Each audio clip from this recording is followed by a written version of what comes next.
Yo! Video games.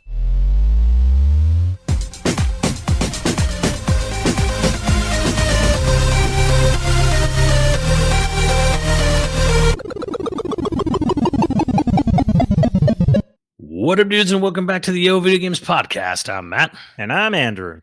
Once again, thank you to all our generous patrons who've kept us going for over 450 episodes. Yeah, if you're interested in becoming a patron at any level, please check out patreon.com/YoVideogames podcast. Dude of the week is Mary M. Brand new dude. Thank you, Mary. Thank you very much, Mariam. I'm not gonna say it's man or woman because Mary is spelt with like the Mary of Mariadoc from it could be a reference. Mariadoc Brandybuck. Now I'm not saying it's definitely a I reference to Lord of the Rings, but if it is, we dig it. Yeah. We got Theoden. We got Theoden in there. We got Saruman as a dude, and they've both been dude of the week before. Yeah, so Mary, you're in good hands. Good company. We dig exactly. I realized our last episode was like 90 minutes long, and we talked mostly about movies and got into the game stuff at the end, and we barely talked about Japan. So I'm gonna that didn't happen, or that happened. Well, since we're gonna be talking about Japanese game developer and his sort of semi weird opinions for game development these days. I wanted to ask number one thing, just real quick. You don't have to like go super into it, but number one thing, best thing about your trip to Japan. Proposing. Oh, see, I was putting it on the table. I thought, maybe he doesn't want to say it. That's cute as hell. Get cute as hell. Okay, besides proposing to someone you love, what is the best thing? Like, what blew your socks off? That's kind of a tie between Ghibli Park and Disney Sea again. And they're so very different. Well, okay, so Ghibli Park though, that's not the Ghibli Museum. No, that's not the Ghibli Museum. Okay, I actually I don't know what Ghibli Park is. So Ghibli Park is, okay. There was a fairground. There's a park, a giant park, like a big central park, a Balboa Park, a Griffith Park, way bigger than a Griffith, like a Balboa or a Central Park, where they held a World's Fair some 10, 20 years ago or whatever, right? Mm-hmm. In Nagoya, in the Aichi Prefecture. And it's still there. It has like an ice rink. It has just large open fields. It has like hiking trails because it's kind of it's like a valley. It's kind of like centered around with a bunch of hills around it. And Ghibli bought space there and decided they were going to build a theme park there, sort of a theme park, because Ghibli won't do anything nor traditionally or normally, because why would they? And when they appreciate that. And when they built it, they were like, "We're going to build it so we don't have to remove any trees." That was kind of like their big thing. Is like, well, they bought this park space, like this, like we don't want to remove any trees. So everything we build kind of has to be built either around it or in an existing space, pre-existing space. Okay, so that's cool as hell. So Ghibli Park is like going to Balboa Park in San Diego, and there's a bunch of museums there, right? Of museums. There's a theater there. It's Museum like of Torture. Yeah. It's like going to Balboa Park, but instead of all these different museums, they're different themed Ghibli areas. And some of them are really tiny and some of them are much bigger and more expanded. So like so Ghibli Park is within, it sits within another park, a big giant Central Park thing. And you have to you can buy individual tickets to each area, like an individual ticket to each museum, if you will. Or you can buy an all-in-one thing, which is what we did. We bought like the premium, just this gets in everything. So that's kind of how that's set up, right? And for one good example is this existed before there was a Ghibli Park. There's a thing called Dodonko Forest or Totoro Forest. And what Totoro Forest is, it's a nature trail that you have to hike. And at the end of the nature trail is a 1-to-1 recreation of the little girl's house from My Neighbor Totoro, which actually existed previous to the park. It was built for the World's Fair, and they kept it there. That's sort of cool. Right, and if you're disabled, they have a tram that will take you along this long back way, like this long back road that goes up and around, to get up there for disabled people. And then there's even a small cat bus that you can pay a little fee to take this little cat bus to go up to the trail if you can't make the hike yourself. Is the house well, I mean, that's excellent. But is the house itself done in like a cartoonish style, or is it like No, realistic? no, realistic actually. I I dig that. You know, like when you go to like, I don't know, Toontown or whatever, Yeah, yeah. and everything's like cartoon, like that's fun and stuff. But part of me is like, I would kind of dig. Okay, so this is actually my favorite part. One of the more extravagant, more probably what you're thinking is called a place called Valley of Witches. And it's supposed to be their sort of European witch centric because it has multiple things, right? Okay, so there's a one-to-one building from Kiki's Bakery. There's a one-to-one of Sophie's Hat Shop. Hell One to yeah. one from this Earwig and the Witch House from that movie. There's the log cabin from Kiki. There's Kiki's home where her parents live, one to one recreated. Anyways, in the middle of Valley of Witches is a bunch of these built on brick and whatever that goo made with brick and wood, right? They Hmm. built they built a bunch of these houses brick slab, and then just the cement in between, and then like the wooden frame doors, and then they weathered and ruined them. So they don't have ceilings, they're missing whole parts of walls, or whatever, right? Okay. And you get in there, and I'm like, and there's absolutely nothing stopping. Like they put like a park bench in the middle. Like the floor is all gone. It's all just dirt. It's all just dirt and plants growing up from the ground. So they built all these like sort of Irish style, like from Slag's Ravine and Castle in the Sky. They just built these houses with actual stone and wood and weathered them, and then like had it so that they've been abandoned for years or whatever. And they put like a park bench in the middle of it, and you could just sit in there. Huh. And if you're like, oh, well, wouldn't like bugs? Because they don't care. Bugs everywhere in this place. There was a trail to the antique store from Whisper of the Heart, and on the trail that I could see all these massive spider webs between tree branches, and Hell yeah. these huge. I mean, like really, really, like multiple, like 4-inch long spiders with like all kinds of coloration, just sitting there on the webs. They're real spiders. Yeah. They're not Orb designed weavers. like giant orb weaver spiders. Just I'm like, it's okay. Get them Like here. they did this on purpose, right? And so I have a little picture on my phone I just took in the middle of this thing where I'm like, I love this. Like they just kind of let you wander around abandoned like house Villages structures. and stuff. Yeah. Like not all of it is like there's like a tower you can go up, like a clock tower you can go up and look at. There is a Ghibli Grand Carousel. It's one of their only technical rides there. And then there's a little Castle in the Sky ride that's like looks like a little Dumbo thing where you're in a thing where you have to like pedal it to make it go up as it goes around this thing. I mean, that's Um, cool as hell. yeah, Sounds like fun. and then there's Howl's Castle. Like they built from the end of Howl's Moving Castle, like the shorter, like short version of it. They Mhm. built a 1-to-1 recreation of Howl's Castle. And all these buildings, the Kiki's parents' home, Kiki's Bakery, the law Ursula's log cabin, Right. um, you are not allowed to use your phone in there. And they have people standing in there. You go in there and they literally recreated like you go into like Hal's room. If you've seen Hal's Moving Castle, like like Yeah. the main living area, it is just cluttered as hell and they just recreated it all down to the wire with wood and like wood burnings and wood carvings and stuff. And just you can't take a picture of it. And they're watching you the whole time because people are probably getting like a little but like, yeah, they're like, no, you can't use your phone inside. When you go inside a building, you don't use your phone. Just go in and experience it and soak in the atmosphere and leave. Yeah, I like that.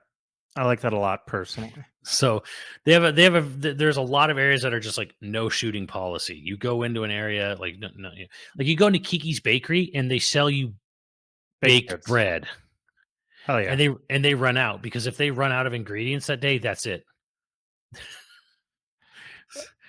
So everyone kind of just like B rushes it for Kiki's Bakery early because like once they're gone, they're kind of gone. Like that's kind of it. S I guess I just like There's not a lot of rides, which that's okay with Right. me. I already told the only two there are. There's only two. I wonder if they're gonna add to it. Like, are they gonna add like something from The Boy and the Heron? Are they gonna like? Yeah, so they added a couple things in what's called Ghibli's Grand Warehouse, it's right next to the ice rink. So it's like, a big warehouse that they converted into just a bunch of Ghibli stuff. Big weird Ghibli buildings everywhere and stuff like that. And on one of the buildings there's the heron, and one building you can see pelicans, and then in one corner they built this enclave where there's a parakeet like pushing an animatronic parakeet pushing his foot down, and he's sharpening a blade, and there's all these human bones around it. And I was like, that's pretty awesome. I have you ever? I mean, I can't really think of a single company like Ghibli that was built entirely off of one person's visual back.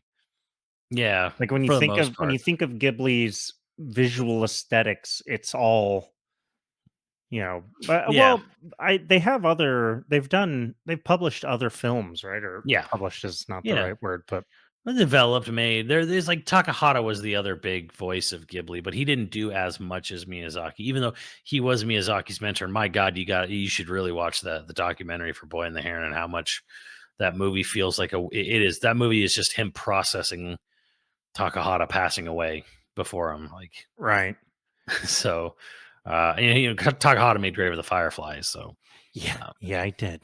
so Ghibli animated it, of course, but not really a Which lot is of why guys. everyone thinks it's a Miyazaki movie. Yeah. Uh, So yeah, it like is that. not. That's just how this Ghibli Park is, and there's things about it that I just love so much, because, like, okay, so there's this in and around these structures of these like, abandoned like 1800 structures or whatever, brick cabins or whatever. Um, there's a photo op with Turnip Head from Castle in the Sky, like at the top of this big hill. To go up to the hill, they have these sort of makeshift stairs, but they're just boulders that are just buried halfway into this pathway going up a steep hill, and they're not uniform at all. Yeah. And they're kind of rounded. They're boulders. They're real rocks. It's just this ocean nightmare. This park, and it's just they tell you, hey, be very careful, you could slip and get hurt, da da da da da. And I'm like, oh, this is great. Someone could totally slip on this boulder and like smack their head and break their head on this thing. Like, it's so unsafe. It's it's wonderful. So yeah, you have to like go up this dirt path with rocks, like rocks sort of like dug into the side of the hill as a sort of makeshift stairway, just so you can get a picture with this turnip head, this scarecrow thing at the top of the hill in front of Howl's Moving Castle. It's so awesome. Uh Mononoke Village was probably the most shocking, like like safe for safety hazard stuff. Really? Um Well, I was gonna ask about that. Like, what do they have from Mononoke? so they have a place called Mononoke Village, and it's right next to a place where there's a real farm. And when we were there behind Mononoke Village, they were cutting straw bale and chopping the straw bale with blades, Yeah. or like with real, like, just analog, just like handmade hand tools. Anyways, so yeah, like Mononoke, you come up on this hill, and next to it is an actual farm, like some sort of like science farm thing, um, where they're growing Hmm. stuff. And then on the other hill, you see like the lookout tower at the very beginning of the movie, and then they have this sort of, and then you see the weird demon beast, but he's made out of like mosaic rocks, for like the big beast thing or whatever. It's a nice little photo op thing. And they have the Iron Town from the end of the movie, where it's like that Iron Town, but now it's all covered in grass like the end of the movie. But it's like real wood fort around it, spiky sharp wood, whatever. And inside they let you cook. They let you cook a mochi thing, so you pay for it. You go in and you pay, for like a bottle, like a glass bottle of whatever designer, and they give you a wooden, thing with mochi rice, just this big rice patty, big oval rice patty around this giant wooden, like giant popsicle stick thing. And And you you cook it go, over a fire? you cook it over an open coal thing. Like, it's just these brick stone things with searing hot coals on them, and you stick it over it, and then you flip it every 15 seconds. And Huh. you personally cook this mochi thing, and then once it's cooked, then like you take the glass jar and you take like a little wooden stick and you spread whatever flavoring around, and then you go back and you cook it over this open pit coal thing on a table. How long did it take you to see this park? All day or more than one day? All, Or all day because it is far away from Tokyo. It is far. It's like 250 miles away from Tokyo.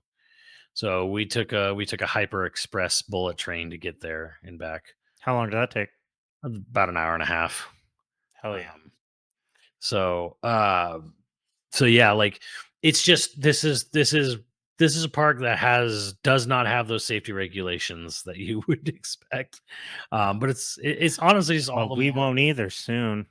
Yeah, I know. Hey, true. Well, all right. But like, but yeah, like so. What I'm getting here is like it's all vibes, right? It's Yeah, all vibes. You're walking out. The only thing that really sucks is that there's not a lot of water anywhere. Bring your water flask. If you're going to Ghibli Park and you're going to go to try to do all this stuff, you bring a water flask. You are going to be in so much trouble if you don't bring a water flask. you got to down all your water in the morning, and then when you get back at night, you down another like Something, two but liters. yeah, like water is really scarce, especially in the Ghibli sanctioned areas. Like they don't really sell a lot of they don't sell water anywhere, and they don't. I ordered an apple juice. I was so thirsty, and I don't know if it's because of Ghibli Park or because of Japan. Ordered an apple juice. This thing was pulp. This thing was like 80% pulp. Hell yeah.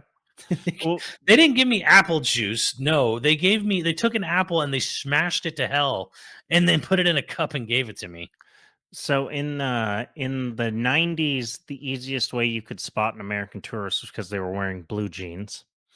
In the early 2000s, it was because they were wearing like cargo shorts or some shit. And then now the thing to spot American tourists in Europe anyway is we all carry water bottles. All of You're us, you're millennial gonna and need it because Gen Z especially. Apparently, if they're traveling abroad, they have like a Hydro flask or a Stanley mug, or like we just carry water with us everywhere. Like we can't get it. That's weird. I recommend it, man, because you're outdoors and you're walking. You are walking between these places. So Oh, and I'm then okay and with then it. and then and then there's the big the other thing is the big General Ghibli Grand Warehouse, which is there is a theater there where they show their animated shorts that they don't release anywhere else besides the Huh. museum. So you get to go and see, their unique Ghibli animated shorts there, for whoever's playing that day, and a lot of just like photo op opportunity areas and stuff Japan inside. is notoriously like not tourist friendly too, where it's like are those shorts like can you see subtitled versions of it or is it No, all nice? So you don't necessarily well, unless you speak Japanese, you don't know what the hell's going on, but it's nope. pretty. Luckily, their shorts and a lot of them are more visual than dialogue driven, Hmm. so it's not that bad. It's not that big a deal. But yeah, like the basement of the Ghibli warehouse is all Arietti, Borrower Arietti themed. Hell yeah. So you get like this sort of experience of like, and again, like when you crawl through crevasses or whatever, it's just like you almost have to get on your knees, crawl through kind of thing. Like it's just I'm I've been planning to go to Japan for a long time anyway, but every time you talk about it, I'm like, "Ah, maybe I should bump that up, do that sooner. I don't I want to be young enough that I can go still climb these things." so yeah, that's just super vibes. I mean, I personally just love that I spent a ton of money in the gift shop there on the way out. Um, you know how like there and oh my god, I was like I was almost in tears when we first got there and like the carousel started and they're playing like Howl's Moving Castle music, and like they have all the different things in the carousel are just different things from different movies. And I really wanted to get in Dola's car from Castle in the Sky. And there was one dad holding a kid in front of me, and the motherfucker took he beelined it straight for that car. So what me and Nadia ended up doing was we ended up riding on the two wolves from Princess Mononoke.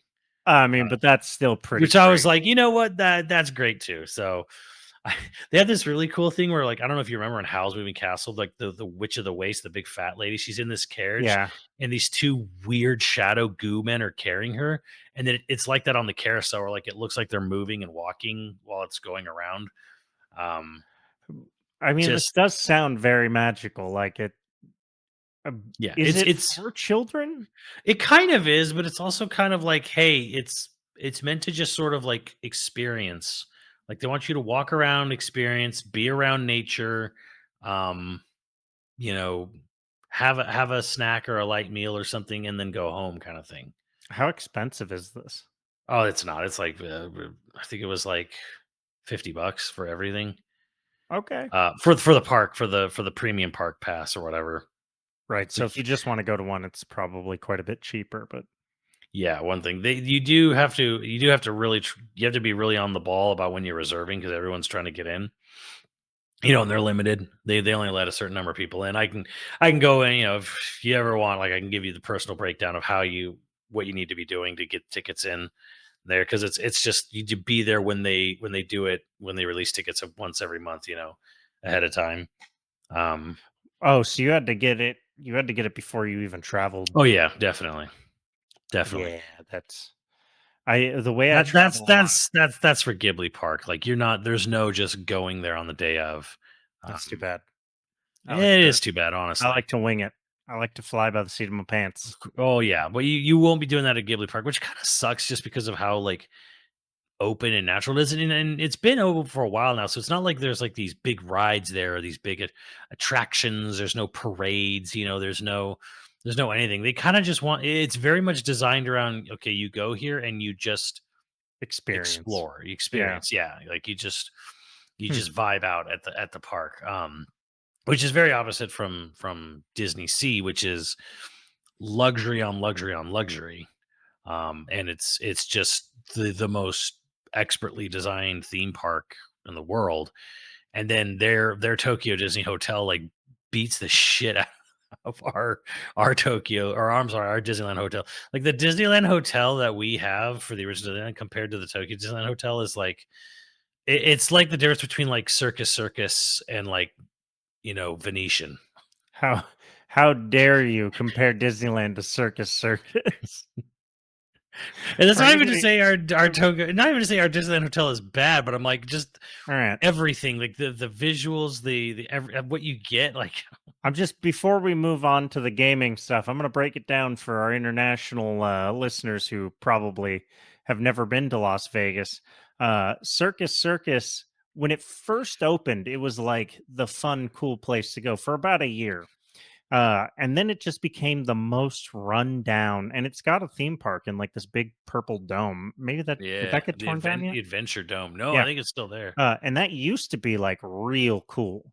But again, now it's just like it's a little beat down and the hotel itself is just I mean, if you could get Hep C on the strip, which you absolutely can, it's gonna be at Circus Circus. Like Circus Circus is run down, it's run through. Okay. Like it is not the place you recommend people to stay anymore by a long shot. To compare Disneyland Hotel, which is quite a bit more expensive than Circus Circus too, to Circus Circus. I don't know.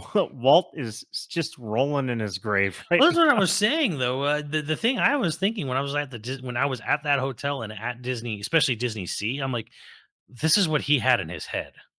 Yeah, This is what he had. And to get on a soapbox here, this is what happens when someone else is running your theme park, your resort, and that business is just that resort.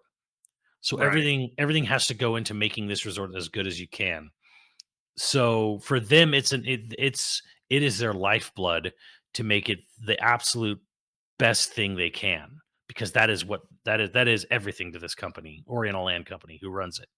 Yeah, they're not like a conglomerate, right? They don't have like Right. nine theme So parks. all the other Disney parks, all Land World, whatever, they're all part of of an empire. They're all like they're just a big cog. They're just a big cog in a much bigger machine. So if when Disney does bad, "Oh, people are leaving the streaming service," the park suffers. You know, Yeah, when they propose an idea to make something new, Disney might say, "Ah, we need to trim some fat this year. We need to, appease some shareholders. We need to cut some stuff." So they're constantly at the mercy of budget cuts and right. downgrading their plans. Their visions get downgraded all the time. And for Tokyo, which is not run by them, but just licenses the Disney license to Oriental Land Company. Sorry, that's everything for them. That's my business. I either can do this or I can't do this, and I'm not supporting anything else. I'm not part of anything else. It's just I got to make this. I got to make this the best it can. Also means that their prices aren't through the roof because they're not trying to milk you for all sorts of costs that aren't associated with their parks. Yeah. Yeah, I remember I made that tweet where I was like, there was a store inside the hotel, the Disneyland hotel, and I bought a liter of water, I bought a bottle of Gatorade, I bought a heated bottle of hot chocolate, I bought four sandwich wraps and ramen cup of noodles for $12. Man, All of it for $12. And if the yen and that's just yes, the yen's in the toilet. That would have been $18 if the yen wasn't in the toilet. still though, what We are man? getting we are getting robbed in this country. Bent over and butt Just fucked. just completely robbed. They're just robbing us here. I don't want to Do you know talk what about this anymore. do you know what the cost of going to Disneyland for a day is in Tokyo right now? 60 Either bucks. park. $65. That's what it used to cost here. It's 75 if you go on a weekend. It's 65 on a weekday. Still though. God, that's lame. Costs I don't $65. A whole meal will cost you 10. I'm moving on. Anuma said You some get dumb a shit. bowl of curry with some rice and beef and chicken and naan bread and a drink, and it costs you $10. I'm not loving it. I'm not happy about it. It is cool. I'm happy you got to see it. Mad. I don't care. I don't live anywhere near Disneyland anymore. I don't have to go to it. I don't have to think about it. Well, I mean, to me, more the less than even less than the Disneyland aspect of it, because we're like, there's vending machines everywhere in Japan, right? Yeah. And it's like, oh, do you want a soda? Do I want a bottle of soda? How much is that going to cost me? 80 cents out of a vending machine. Yeah, but how big is the bottle of soda? We're talking like, well, I mean, it's like They do tiny servings. they do, but I mean, like less than like 12 ounces. 12 ounces is about 60 to 80 cents. And then what's the 16, the bottles, like the bottles of Picari sweat, as they call it, which is, it's hard to call it booty sweat, which is their Gatorade. It's like their Gatorade thing over there. And it's like 80 cents for like a, 16-ounce bottle of Picari sweat. Yeah, well, I mean, that's not going to keep me in diabetes and 200 pounds, all right? You boys got to keep some meat on them here. Oh, and I went to speaking of gaming, though, Kirby Cafe, Oh, hell yeah. fantastic. What do Again, you, other than it's just themed, right? yeah, Like, I don't, uh, hyper themed, yeah, I mean, amazingly themed. and that's cool. Would you go to that all the time if it were something that were here? Fuck yes, I would. Okay. I don't know that I would. Because the food is well, I don't know. It depends what the food because the food at the Kirby Cafe was like shockingly good and shockingly fresh.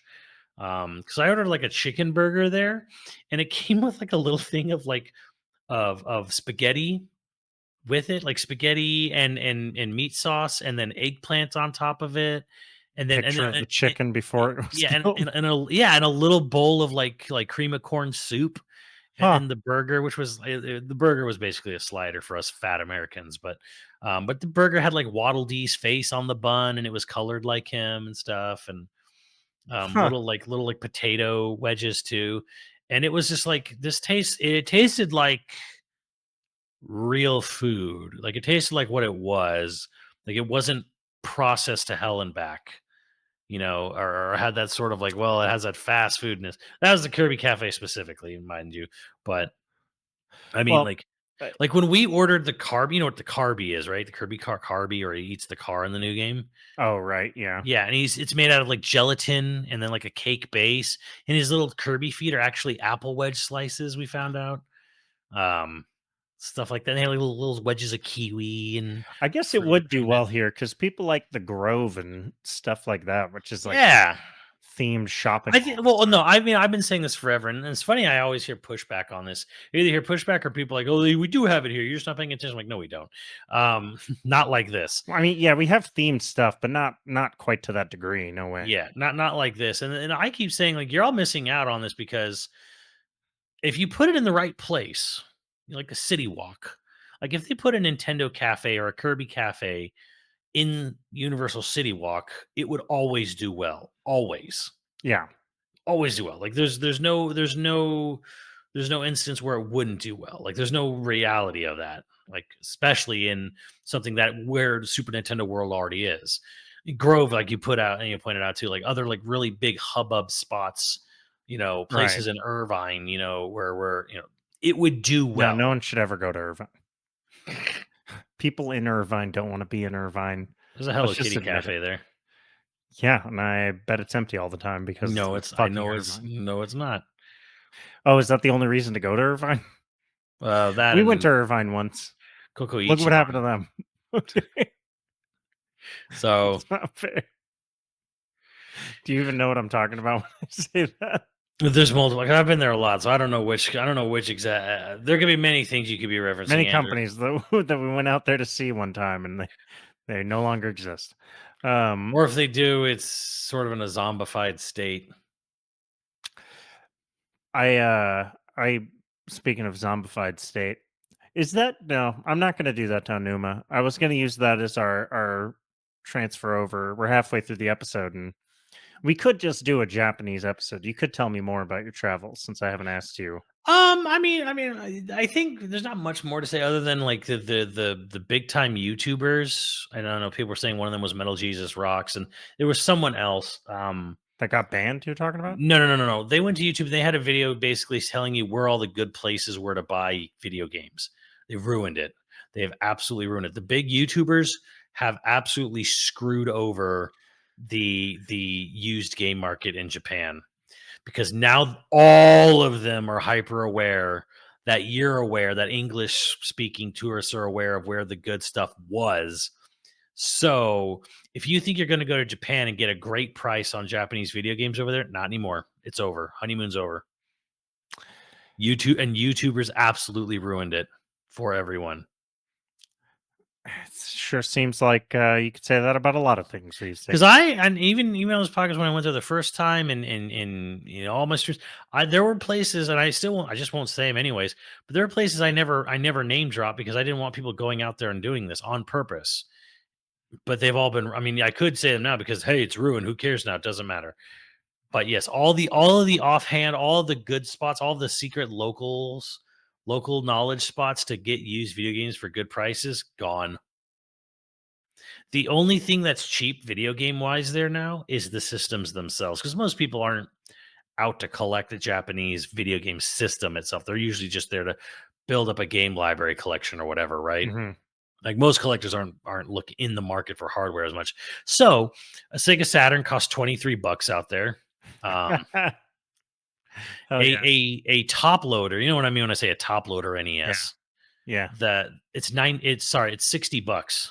You could buy a full box set of used of a top loader NES for $60, which would be unheard of out here. Right. Uh, Yeah. Well, they're much more rare out here. yeah, Did they even sell top loader NESs out here that much? not much, but they did. They Like, did. yeah, I don't even remember because I the place where we got our NES was Toys R Us, Hmm. and I can't remember if we ever saw a top loader version at Toys R Us. Although Toys R Us just didn't exist that long after. Actually, it limped on for a long time. It made it It did. It's in Japan, by the way. Toys R Us. Yeah, we were in a mall and we saw Toys R Us and we're like, what? What was there a KB Toys next to it? Like Maybe. what? Yo, but we went in. We actually found really cool stuff and bought some cool stuff at Toys R Us in Japan.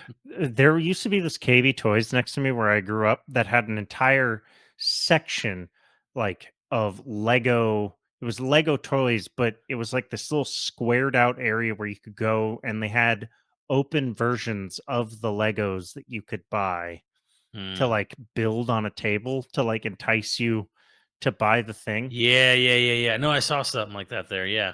Yeah, towards the end of KB Toys getting shut down and stuff, I remember going in there and like they had removed all of the demo boxes and stuff, and like all the shelves were only like sort of stocked with things. God, it was the saddest thing my kid brain had ever seen. Like I, I used to love Legos growing up, but they were so damn expensive that like I Yeah. basically only ever got them from like spotting them at Goodwill and Yeah, fighting Legos them are so against. weird because they're literally just a bunch of hollow plastic, and yet they charge them like it's jewelry. They got just too popular. They got too popular and they got too many adults into it. Well, yeah, Like, that's really just capitalizing on the adult market really I think, was the final nail in the coffin for Lego pricing, being like, "This will forever be expensive," because now we know adults with money and adults without kids and who have money and no kids are actually into this stuff. Oh, you're dead. well, what did it is the Star Wars licensing. Yeah. Like, God, my dad was one of them. Like, my dad bought a bunch of the Phantom Menace Star Wars toys, convinced, certain that they were going to be worth money. And I was so like, yeah, but everybody thinks that now. So they're going to make way more of them, and they're not going to be worth money because there's going to be way more of them for Yeah. sale. Like, maybe when I'm his age, it'll like if I'm in my 70s, if people have destroyed the reason the old Star Wars toys were valuable is every kid had one and wrecked them, and so there just wasn't very many left that were in good condition. Yeah. That's not the case anymore. Now there's so many toy collectors. Like, frankly, toy collections have gotten so outrageous that for the most part, I don't think any of those collections are really ever going to be worth as much as they spent on them in the first place. Hmm. Just sort of generally. I mean, I'm certain there's some smaller niche collections that will, but like pop collections. Like if you collect pops, they have sold too many of them for them to be valuable later in Yeah. life. Unless you bought like one of the very Well, I specific don't limited yeah. edition, that And kind I of also think there's like this whole drive to like never back down on how much you think something should be worth kind of thing right. where Yeah. there might not be any demand for something like, oh, I have a full box set collection of the action figures from Cowboys of Moo Mesa, and they were like, it's worth thousands and thousands of dollars. Like, you're not going to find this anywhere. That might be true, but who cares? I have a mint condition Darth Maul. It's like it's like crypto. You have to convince people they're worth you have to convince people they're worth the amount you think it is, and then find someone dumb enough to buy into that who will buy it off that price. Your exorbitant price, thinking they're going to flip it and sell it for higher later because there's a huge demand out there. It's like they lie to you and convince you there's more demand than there actually is. Find me a crypto that isn't just a pyramid scheme. Well, Exactly. You can't. Um, well, I mean that's kind of I feel that way. A lot of collecting is basically that now. well, now, yeah, it is. Again, because the internet has ruined collecting. The internet was a beautiful place for about 10 years. I'm going to say from 1999 to 2009, the internet truly was kind of like an amazing, you could learn anything, you could do anything. Then there was like 4 years or 5 years of transition where like every space on the internet slowly had to be commodified, commercialized. Everybody was like switch it's where everything became about influencing. I truly think the internet was better before social media. Well, yeah, Where absolutely. where Yes. where like the only thing I that mean, existed were enthusiast forums, and you had to right, seek right. them out and find them. So like it was all only ever just Well, using the yeah. internet used to be a skill. It's sort of the weirdest thing is like when we were kids, we got computer classes and then the internet was sort of fresh. So we got a bunch of like, how to spot scams on the Mhm. internet sort of warnings and wariness and all of those things didn't get taught to boomers, didn't get taught to Gen Z. And so millennials are still the only ones that can use Microsoft Word in totality and also know how to not get scammed on the internet. It's like boomers, they're still basically lost. Gen X, for whatever reason, like a lot of Gen X, older Gen X probably, I should say, don't like the weird things older Gen X will say on the internet, like, oh yeah, I saw this on the internet. Well, that's a scam. How do you know? Look at it. Like, I wouldn't have to tell any millennial that that's a scam. Look at this piece of shit. Like that's written in Java. Nobody uses Java anymore.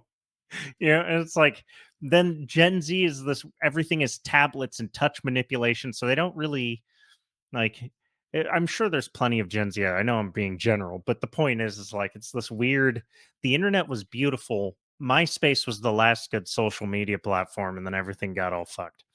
Um, although everything used to die every 2 or 3 years on the internet, True, yeah. and then everyone migrated to a new thing, and so, like, while people are sitting here mourning Twitter or whatever, they're like, "Oh, Twitter's dying," like, yeah, cool, man. It's we should the nature is healing. Twitter's been around too long. Yeah. It should die, and we Yeah, should move over you're to right. Blue Most things Sky. did not last 5 years on the internet. No, yeah, you'd go through like a hype phase, and then a stable phase, and then a dying phase because the hype phase for the next thing started. Right. And try as they might, the only reason Facebook is still Facebook is because they somehow convinced boomers to get on it, and then boomers made it all they do on the internet. But one of the things that the way I knew that the internet was doomed is in 2015, I was at a Thanksgiving and my aunts, uncles, and my dad were all talking about the Facebook, and they were calling it. They were using Facebook, the word, as the word for the internet. Well, you just go and look on Facebook, and you'll be able to find some stuff. And I was like, no, you go on Google to find things. And they're like, oh, you could just ask on Facebook too. And I was like, Facebook's not a search engine. It became one in a lot of ways, but like It's social like media became. remember how video games were called the Nintendo? Right. Yeah. Now it's the yeah. So I was on the Facebook. Oh god damn, we're doomed. We're doomed now. Um my my wild tangent of why social media has ruined the internet. But speaking of boomers and boomer shit, Anuma said some weird stuff about game development that we should finish out the episode talking about. Yeah, That's so and funny. it's gotten a little bit of discussion here around the internet, and Around the Facebooks. it's like, to be frank, first thing I want to say is this is not the first time he's done this. Numa saying some questionable or weird things is actually not new. And I was being a little generous to him before, but I feel like I was honestly being too nice, because the first thing I noticed was he was talking about that the recently released. He was doing a post mortem on Echoes of Wisdom, the top down Zelda that just came out in Right. Yeah. September. The And 3D 2D. I mean, it's polygonal, but it's overhead. Right. Um, and he was saying that the game can, like, the game showed him or convinced him that there was still more that could be, there's still more to do in the 2D space, or um uh, however he worded it exactly, which was helped him see there's still potential for 2D Zelda games, because of Echoes of Wisdom. And I'm like, he's just being nice to the devs. But I'm like, also, like, then I thought about it after I said that, and frankly, I think no, this is just Anuma. Anuma's actually, I say, is wearing a Zelda shirt. Anuma's not a very creative person. He just isn't. Like, him personally, like, the whole team has to make a Zelda game. But Right. the idea that he was unconvinced that there's anything more you can do in a top-down Zelda game till Echoes of Wisdom, to me, just kind of strikes me as, how could you think that? And I think this honestly goes really back to, again, because Enuma is nothing more than a plant from Miyamoto. And we're going all the way back to Miyamoto's brain and Miyamoto's method of thinking. And it's why we don't see a new Star Fox. It's why we don't really have a new F Zero. We have F-Zero 99, but we don't really have a new F-Zero. And they keep saying the reason they've always said is, why is there not a new F-Zero? They have to come up with a really cool idea.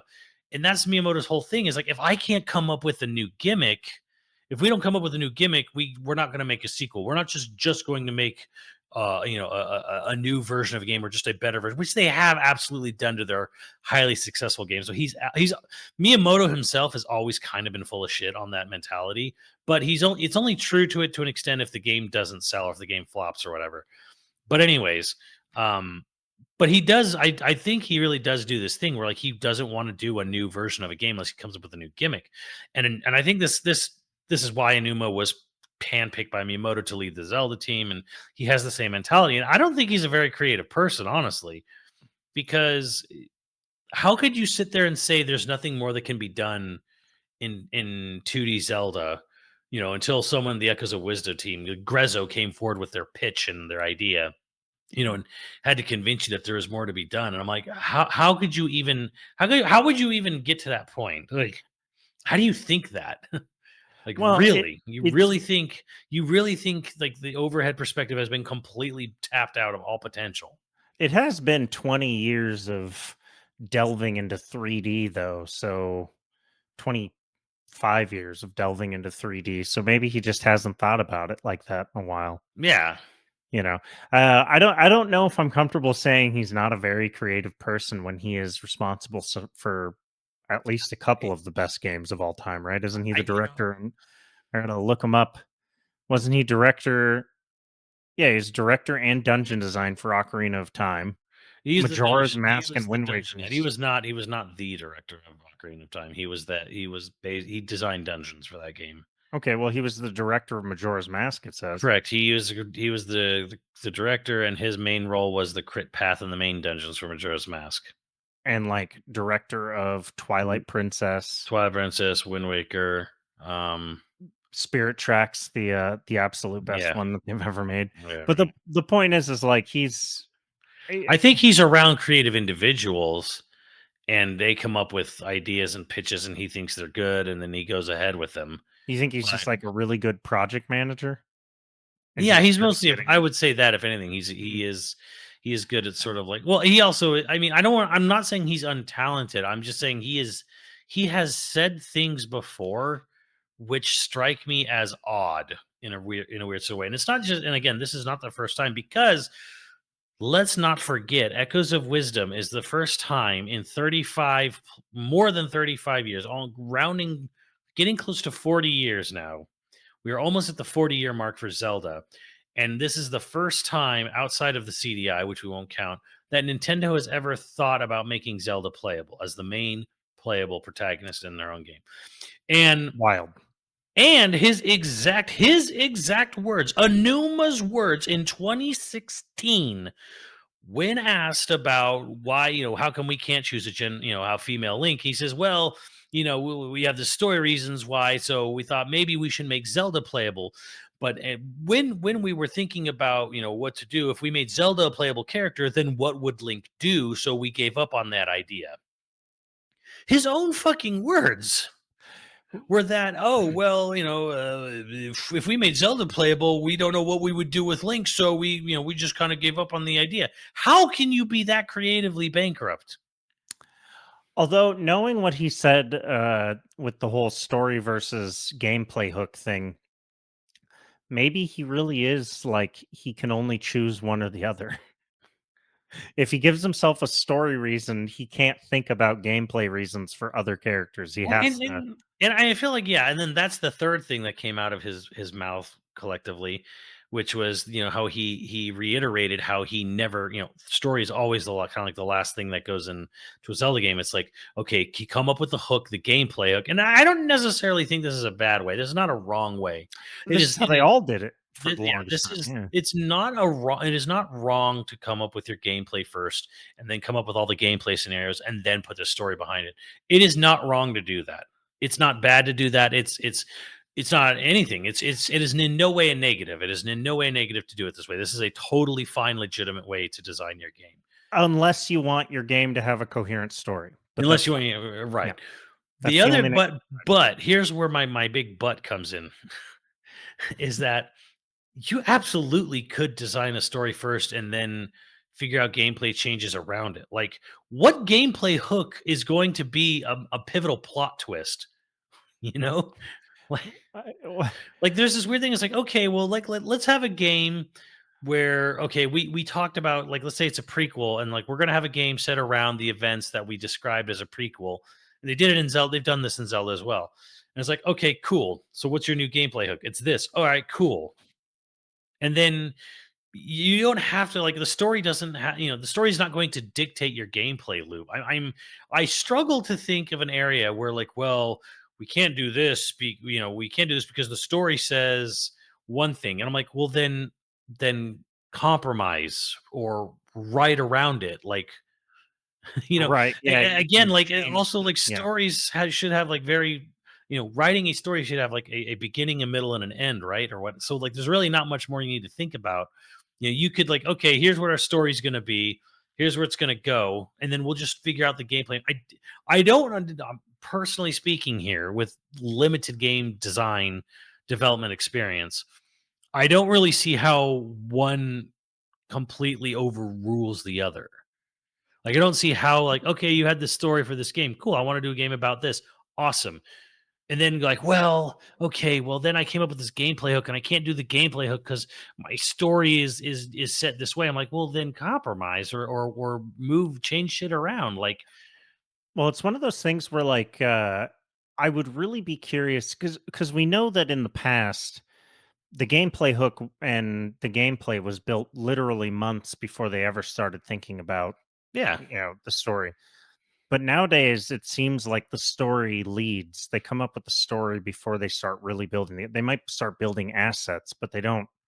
I mean, doing story before gameplay can absolutely be a detriment, right? Because you might come up with all these scenarios that you want things to have happen, and you get sort of what I call, like, a good example would be like a Red Dead 2 scenario, right? Okay, so I'm playing Red Dead 2. I never finished it, but there was a point in Red Dead 2 where you want to get the money back from this bank because you got this heist went poorly and the money's still stuck in this one spot, right? Mhm. And the whole game, the gameplay is all building up so you can build up your camp and build up your funds and build up your weaponry so you can go and rob this bank or whatever, get this money back, right?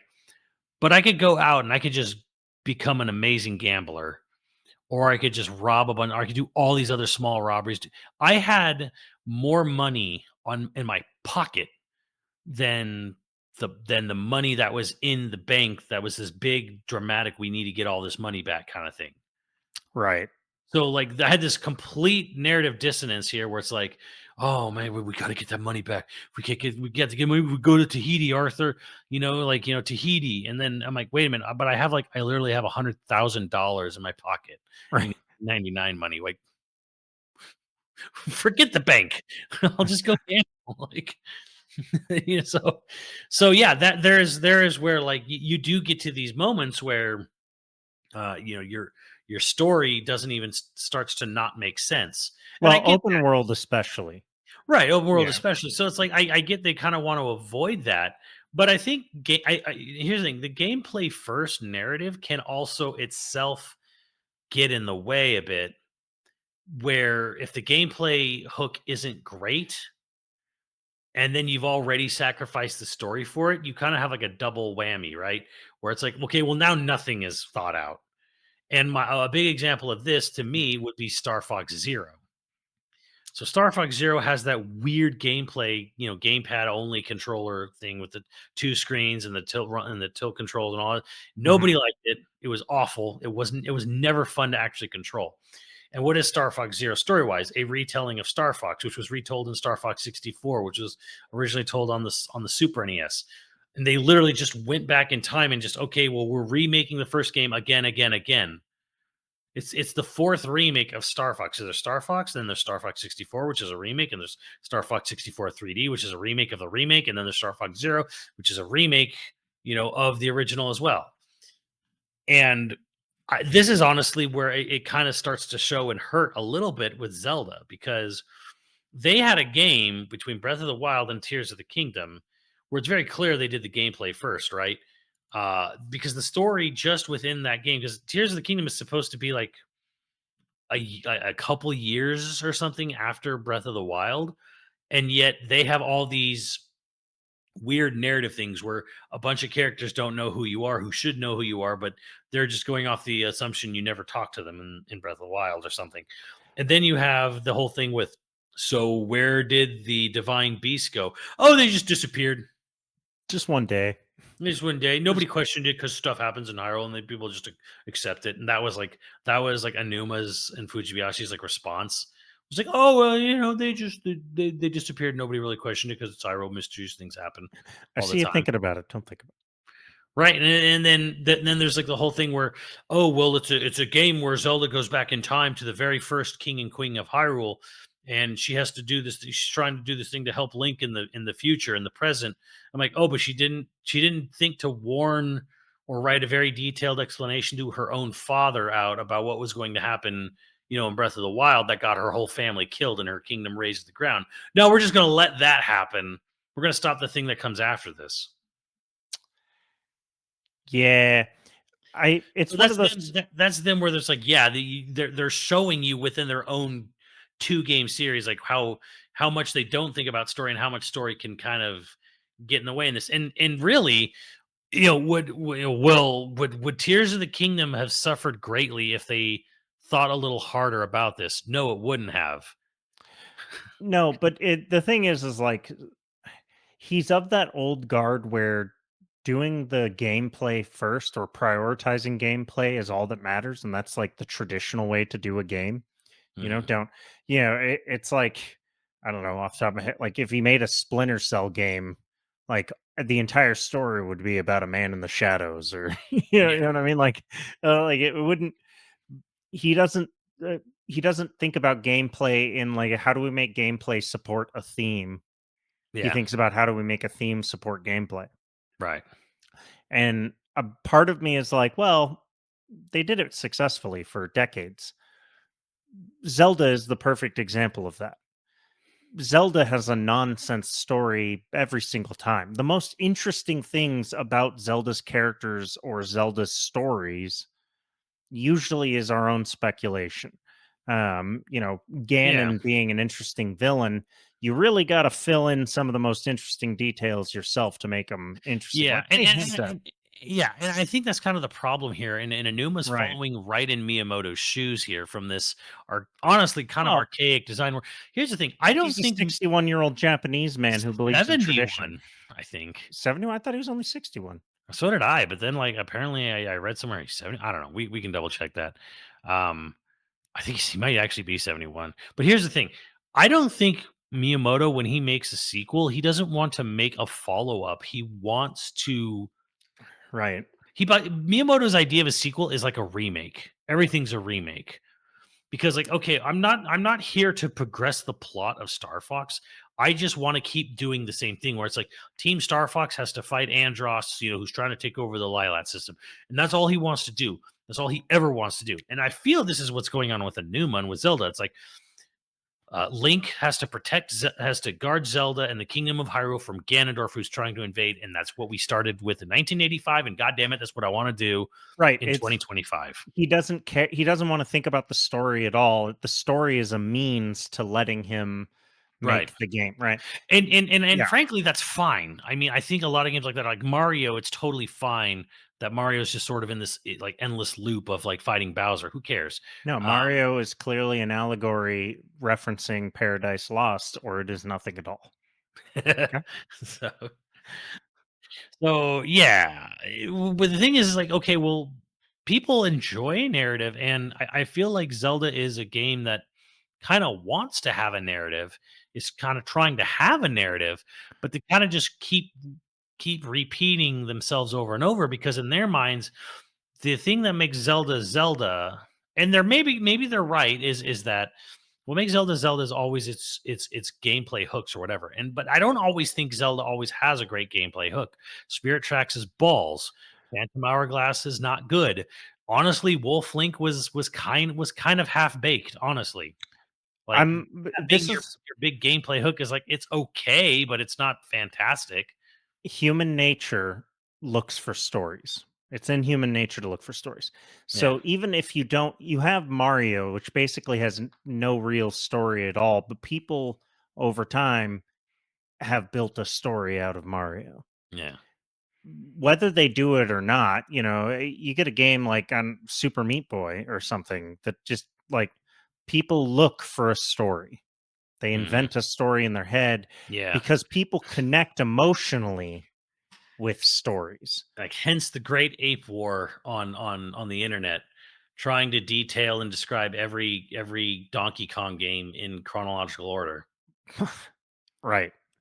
It's one of those things where it's the most fascinating thing about humans, and it is also maybe one of the most frustrating things about humans. We always look for a story, a reason, a narrative.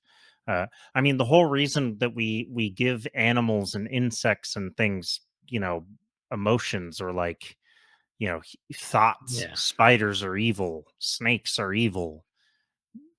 Okay, they are because we give them that narrative, right?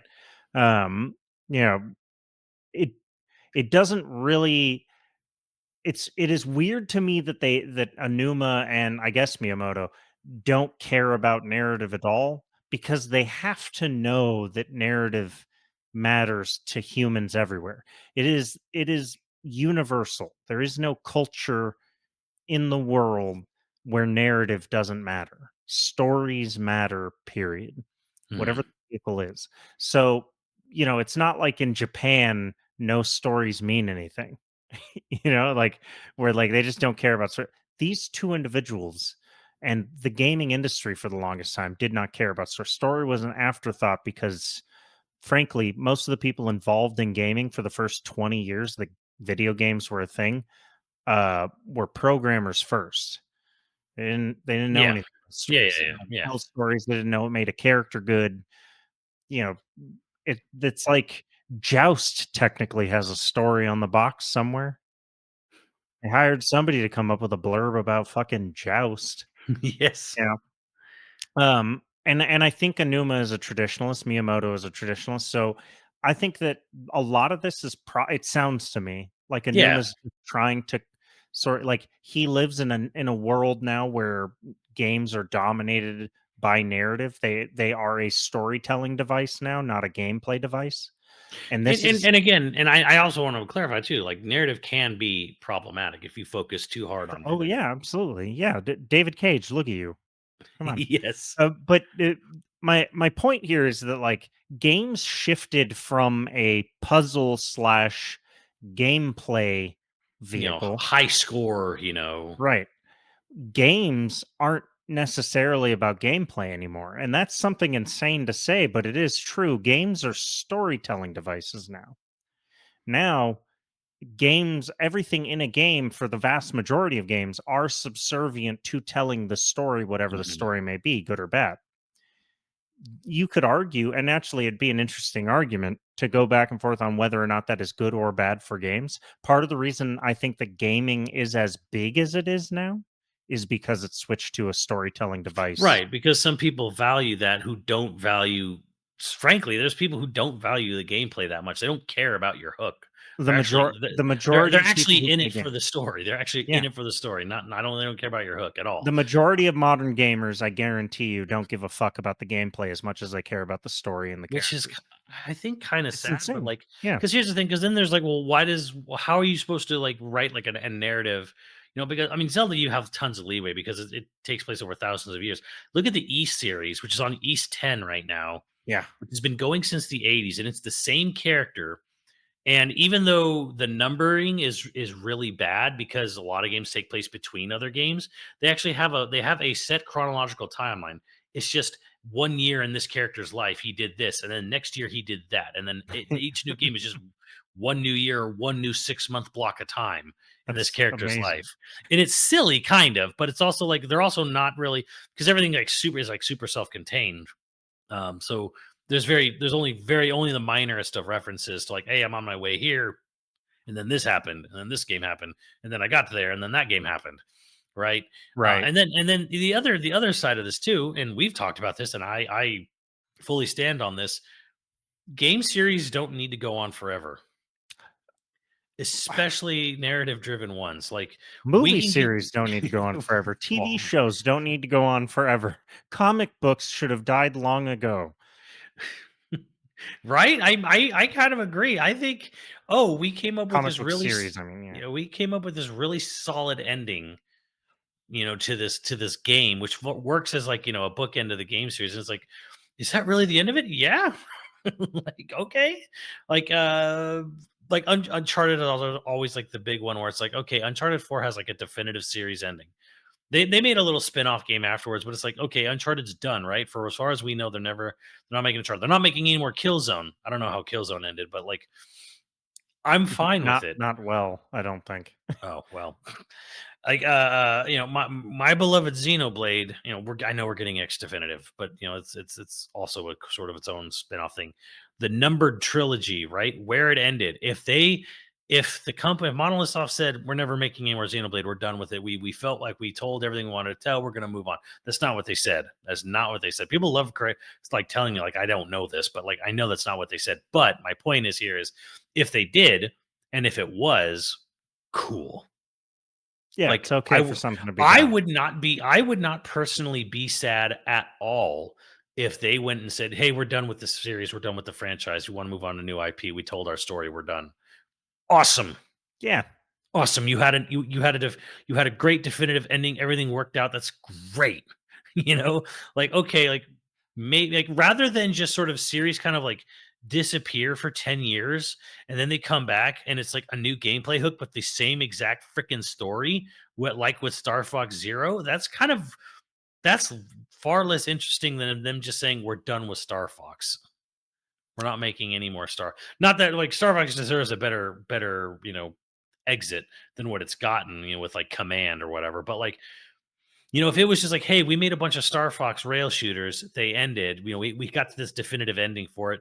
We're kind of done with rail shooters. We don't want to do Star Fox anymore. Great, fine, cool, awesome.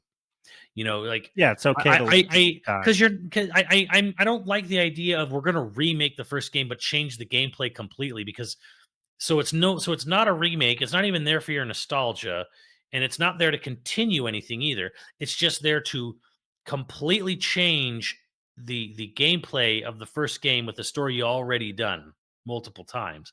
I think that's terrible personally. I think that's even worse. Unless the gameplay is like some revelation, which Miyamoto still thinks that Star Fox Zero had some great revolutionary controls. No, it didn't. It sucked. So, but it's like it killed. It's effectively, but like, look what it's done now. It's effectively killed the franchise because you couldn't move forward. So people had nothing. They didn't have a story to hang on to, and now they don't have. Now they have gameplay nobody likes. Congrats. Like, Well, yeah, you killed it, son. that's kinda the streaming era, and video games of today both have the same problem, is that they are all one bad episode away from the end of the series, Yeah. you know? Um, Like, I know people want a new Splinter Cell, and I don't think people were necessarily happy with like Blacklist, I think was the last one or whatever. But like, let's say Ubisoft made an amazing Splinter Cell game and they're like, this is the last Splinter Cell. We're not doing any more Splinter Cell. I think people probably would be more okay if Ubisoft said we're done with this franchise on a really good, strong ending, rather than just, yeah. oh, they stopped selling because they just got worse and more rushed and we just gave up. Yeah, well, I mean, that's the thing I think everybody wants from an Assassin's Creed, right? Just end the friggin' story. Finish. Finish. Finish the story. Shouldn't 3 have been the ending of that? And then I know. it should have just gone pure anthology after that, but whatever. The thing is like, I think Odyssey is probably my favorite of all of them now, Mm, of the ones that I have played. Although Valhalla, actually, I kind of liked, but it's not as good as Odyssey. yeah. Technically, the best one they made was the second one still. The second Hmm. one is still far and away, like, all around the best. 4 was really good, and apparently they're remaking 4. Yeah, I think they're remaking it. But Odyssey, I enjoyed a ton. One, I think just because, it's ancient Greece, and what an interesting place and time.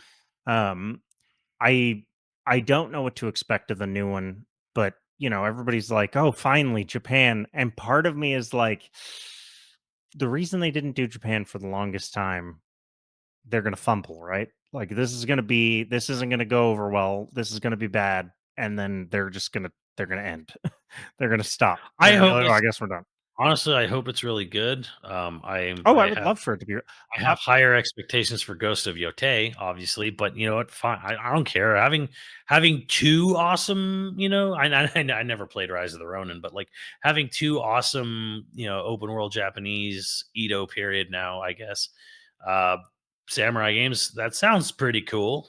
Yeah, I'm never gonna be mad about having a new one or anything. I'm just saying, like, every game they continue on with, the potential for ending on a down note is higher I and mean, higher. look, Ghost is actually a great example because I know certain people like Steve himself was saying like he really wanted to see the continuation of Jin Sakai's story from Ghost of Tsushima, and I'm like, but what if they're done? His story was done. And then I'm sitting there like, I kind of feel like I think I'm more on board. The more I think about it, the more I'm on board with Ghost of Yotei. Like, yeah, we don't need to see Jin's story dragged on and on and on and on, and Jin, then all this terrible things kept happening to Jin. And I'm like, or his story's done and they're just gonna move on to someone else hundreds of years later. Okay, cool. Yeah, his story is done. The thing is it's sequelitis, right? Like, why are there so many Die Hard movies? We figured out everything we needed to know about John McClane in the first Die Hard. Yeah. There's nothing else new to learn about John McClane. That is, Jin Sakai had his most important journey in Ghost of Tsushima. Everything after that isn't as important as this one thing. Why do you want to Mhm. continue on? Why beat that horse? I I know that, again, people get emotional connections to characters, to stories, and they don't want to move on. They want to stick with it. It feels like they're cheating on a character that Yeah. they love. That's insane. Stop that. Right. 100%. I'm not Like, saying you can't love that character. again, was I a Just little bummed that we weren't gonna get the Mongolian naval fleet sinking in a tsunami and when in the birth of the kamikaze, storm at the end of Ghost of Tsushima 2 potentially? Sure, but what they could also do is someday make a Ghost of Tsushima 2 that's not about Jin, and Jin is just this random warrior legend amongst the people, and you yeah. briefly glimpse him sometimes. That's one way they could go about it, but it also it's Mm, like I think it's like Sucker Punch said, we like our origin stories, and we really wanted to have complete creative freedom of where we're going and what we're doing with yeah. the character. There's no strings attached because again, this kind of goes back to what I think Anuma is afraid of, which is if you make a Ghost of Tsushima 2 that's about Jin, one, how is Jin not beefed up already, like with health and with power levels? And then two, how do we have Jin go through things? How do we have like moments of like low points for the character, or how does Jin not see Mm, certain things coming? Like we already built him up. We already built right. him narratively. We already built Jin to be this certain thing. So if we strip that away, it kind of looks just like we're doing weird game shit where it's like, oh, you lose all your powers at the beginning of the game. This is why sequels have such a hard time being satisfying. And also, it's why it's very hard to explain, like, people that consume stories a lot, all consumers consume stories a lot. You'll get into these weird circular arguments with people because they've consumed a lot. They do understand stories. They know what a good story from a bad story, and they can tell you, but they can't tell you exactly why because they didn't train or get educated on what makes a good story, right? Hmm.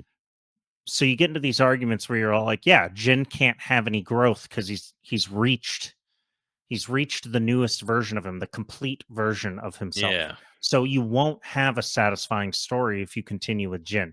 For whatever, there's a myriad of reasons why you won't have it. But a person who loves Jin will be like, no, no, there's so many things they could do. No, there's not. Like they would have to retread a bunch of ground in order to Yeah. get a Like he's already satisfying game.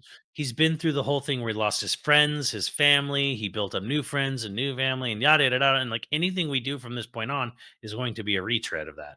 Yeah, and there are some sequels that are better than the first, Yeah. but more often than not, I would argue that those sequels lean more heavily on a new character. Hmm. But it's just Yeah. And I I don't know.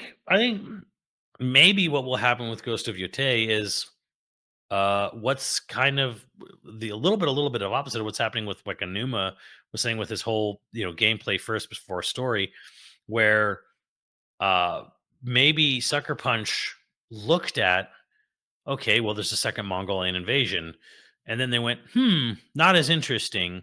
We want to do crazier gameplay stuff. We want to have guns, you Yeah, know. Well, let's put the story somewhere else where they may have. I don't know because I don't know how the development went for this, but what if they literally went? no, let's make a story over here this many years later during this period. And then why? Because we want to do some more game. We have these other gameplay things we want to implement where like both are considered at the same time. They're like, Yeah. we want to have a game that involves, maybe like a faction system, with all the different samurai lords and whatever, and we want to have a tumultuous point of time. Well, where in history is that? Okay, during this, the start of the 1600s. Awesome. Okay, let's put the story there. And then, historically, the northern Japan, Hokkaido is sort of like this wild west, this sort of like lawless area up there. Like, that's good. So we can do a lot because that dictated to us, hey, that works for putting in new gameplay elements. So we Yeah. can have new gameplay things that more match the story we want to tell, and both are considered at the same time. So I don't think it's bad to consider gameplay first and then stories and after that. That's not wrong. It's not a bad way to go about it. But I'm saying you definitely can do both. You can do both at the same Oh yeah. time. Yeah. Yeah. You could do both at the time. You could do story first and then have your gameplay around it. I think story first works better in sequels. Just because like people have an expectation of what you're going to do with a game. Again, Tears of the Kingdom is a direct sequel to Breath of the Wild, and the story feels terrible because again they didn't think about it.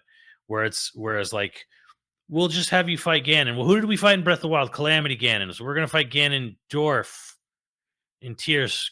Not a new villain, not something that doesn't sound completely contradictory to everything we just did.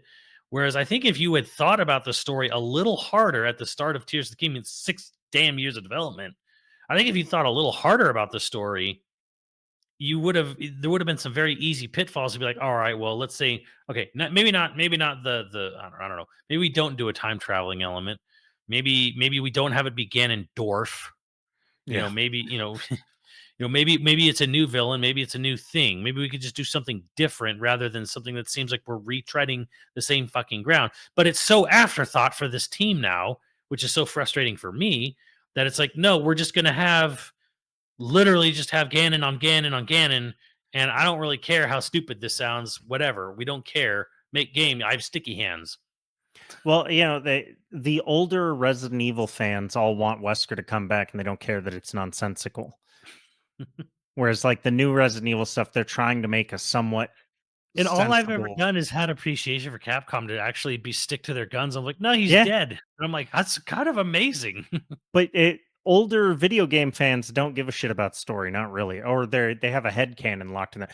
When we did the Zelda timeline lorecast, the amount of feedback we got about like what were the favorite games because we were dismissive of certain games as not Mm, affecting the timeline. And it's like the amount of people that were like really locked in on Minish Cap as being the best game and thus the best and most important story to the time, like that kind of stuff. You're like, people get emotionally attached to these stories, mhm. and then they just stay locked in on that story. They don't care that it's the same story over and over again because they're emotionally attached to it. So it's going to Yeah. be Ganondorf forever. It's always going to be Ganon, Calamity Ganon, Ganon, Yeah, it's Dorf it's it's Ganon. gonna be Bowser forever, it's gonna be Ganondorf forever, it's gonna be Andros forever, as long Right. if they even go back to it, it'll be like, what is it? Black Bull and F-Zero if they ever go back to that, I know they introduced Sakurai introduced the concept of Hades and Kid Icarus, but I'm sure they'll just go back to Medusa anyways unless he's involved somehow with the next one, but it's like, yeah, with these Nintendo controlled and dominated franchises or whatever, like it's always going to be like the random Bulborbs or just things in Pikmin, just the big ladybug things or whatever. It's like they're not interested. They're really not interested in narrative, and I think that's That's sort of like okay, a really right? Like, I mean, it's it's okay, okay. but it is a little weird and uncreative to sit there and think I always do things this way. Okay, Japan. Like, that's Japan loves tradition, and part of the reason Japan is as interesting as it is because they love but I tradition. mean this is where I think sending a franchise off to a different studio can be beneficial.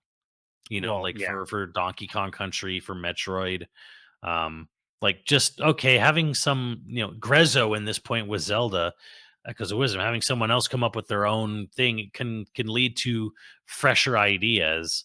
Because if you're like, I can't come up with anything else to do with this franchise. All right, cool. Well, there's probably some really talented developer out there, development studio out there who could probably come up with a pretty cool idea, on their own that you haven't thought of, and then it just helps breathe new life into it. Let's Or it could just stagnate and die like Kid Icarus and F Zero and Star Fox. let's end on blasphemy. What Western studio do you think could breathe some fresh life into Zelda? Oh, into Zelda. Yeah, like I would love Retro's pitch for making a Sheikah game. I thought was actually pretty cool. perfect good idea. Pretty Uh good idea. I mean, I don't know. I'd be very curious to see what Next Level would do. Are we talking I know I just said two internal Nintendo studios. Are we talking like not Zelda studios? well, I mean, yeah, like let's say like they kick it out. They're like, "Oh, it's too tired. It's getting too tired in-house. Let's kick it out to Hmm. a developer not associated with us." Who is it? It's Well, blasphemy. Again, I realize it's blasphemy. You well, don't have again, to tell me. I normally for the longest time I would have said Retro, but I Sucker Punch to me would be a fun one. Yeah, they're Sony owned, so it can't happen Can't necessarily, but happen. Yeah. like a Sucker Punch take on this stuff, I think would actually be very cool to Guerrilla see. Games take if we're going with Sony. Like they could do like an open Yeah, world Zelda I wouldn't want to. done I by the wouldn't. Horizon team. I don't know if I'd like how it controlled, but I guess I don't have a problem with the way it controls, so not a problem. narratively speaking, Sony Santa Monica, they've done wonders for Kratos and God of War and stuff, and the way they've handled That's a true. dummy simplistic storyline from the original game to where they are now is like, yeah, I would like to see, like, They've I would made it love a to see. complex character. Yeah. Yeah, you made a complex character out of this just like male power fantasy rage machine. Yeah, they would be the guys that would do a Ganondorf guerrilla war on Hyrule. You'd see some shit. Any last point on Oh, the I'm gameplay sorry. versus I'm narrative? sorry. I'm gonna scratch all of that. Everything for Yeah. Zelda in particular. Larian Studios. Okay, you want to I see want. Link I fuck a want bear? Larian. Whatever. I want Larian. I would love to see. I don't even like the gameplay in that game, but I would love to see Larian. Could you imagine their sort of because Zelda tends to be so like blank slate and open ended? Could you No, imagine all they the could. different Yeah. ways things could go with a Larian? Yeah, Larian. Larian's my number one Okay. like pick for just I think the most interesting thing that could ever happen to that franchise would be to put it in Larian's hands. On that note, on that blasphemous note, see if that riles anybody up. We have producers to thank. As always, if you're interested in becoming a patron at any level, please check out patreon.com/YoVideogames podcast. Dude of the week was Mary M. Thank you, Mary. We appreciate you. And our producers for this episode are Dragonwolf Makoto, Osnight, Cyberknight, Scrunami, Koroi35, Hyper Viper 89, LCL Mayhem, and Ziggy Z. Thank you, dudes. We'll catch you next time. Later, dudes.